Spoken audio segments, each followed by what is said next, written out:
You missed some important news from the LGBTQ plus community this week.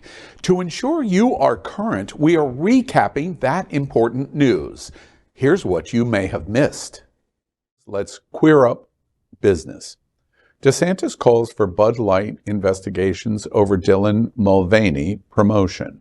We're going to be launching an inquiry about Bud Light and InBev, and it could be something that leads to a derivative lawsuit filed on behalf of the shareholders of the Florida pension fund. Florida Governor Ron Desantis, he's expanding his war on woke and taking on Bud Light directly. He's threatening legal action against Anheuser-Busch over its social media promotion with a transgender influencer. The Instagram video sparked enormous conservative outrage and backlash and sent Bud Light sales plummeting.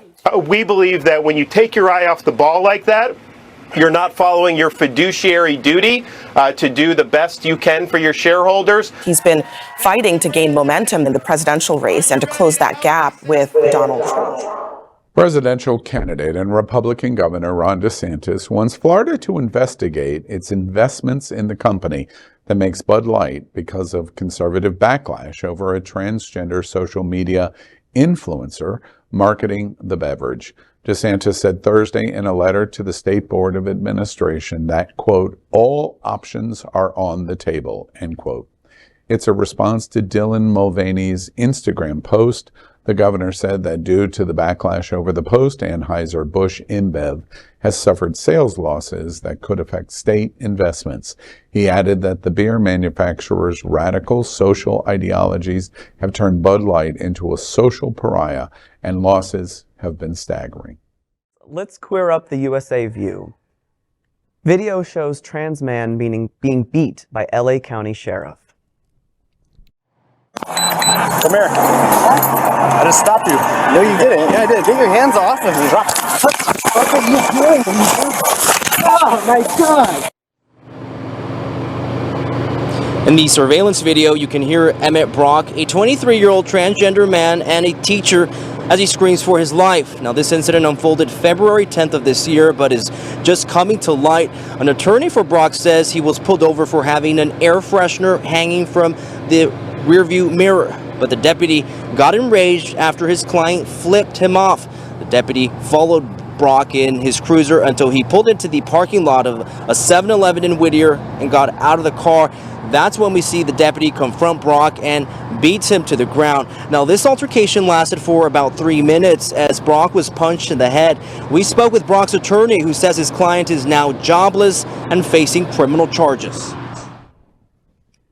Emmett Brock thought he was dying and his mind raced. Quote, "This doesn't happen this way. I can't die like this," end quote. He tasted the blood inside his mouth. He felt the fists land on his head, and he heard the shouts of the sheriff's deputy on top of him, pressing him into the pavement of the 7-Eleven parking lot. 3 minutes later, the 23-year-old teacher sat in the back of a Los Angeles County Sheriff's Department cruiser, not even knowing why the deputy had stopped him.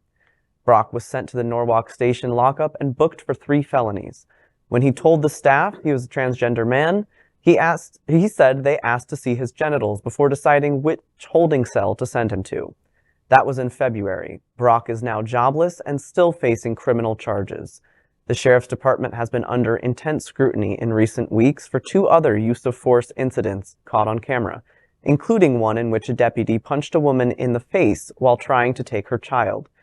Concerning the February incident, the department has issued a statement saying, quote, "We take every use of force seriously and we do investigate," end quote.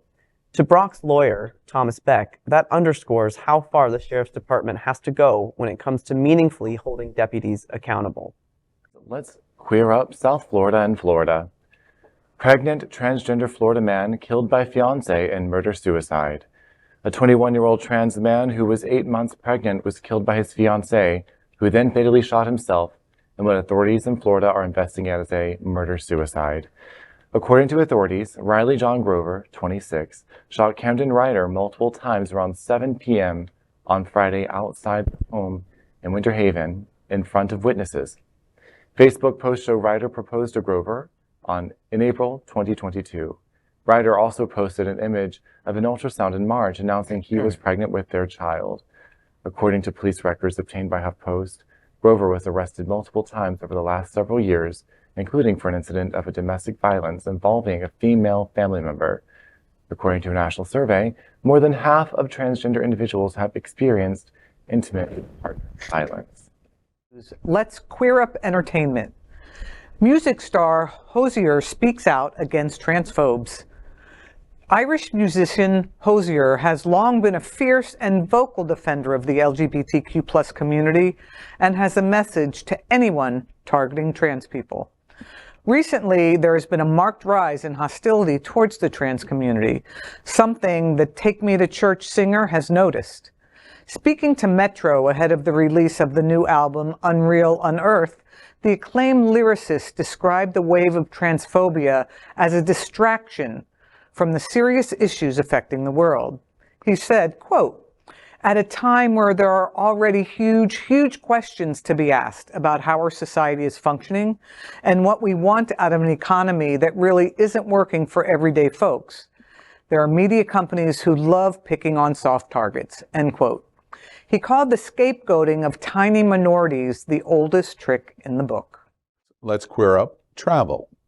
Out Portuguese tourist held in Turkish prison for 20 days for looking gay. An out Portuguese man named Miguel Alvaro recommends not traveling to Turkey after he was picked up on the street for looking gay and imprisoned for 20 days. He posted an Instagram video with a caption suggesting human rights do not exist in Turkey. The 34-year-old was on vacation alone in Istanbul last month. On June 25th, he went to meet a friend for lunch and asked police for directions. What Alvaro did not know was that there was an illegal LGBTQ+ parade happening nearby. Pride parades have been outlawed in Istanbul since 2015. According to the British website LBC, Alvaro was arrested after being injured when he was thrown against a wall. Later, he was told that the police needed a quota of arrests from the event, and he was the unlucky victim. Keep watching the only television news in the world from our LGBTQ+ community and stay informed on everything that is important for and about our diverse LGBTQ+ community.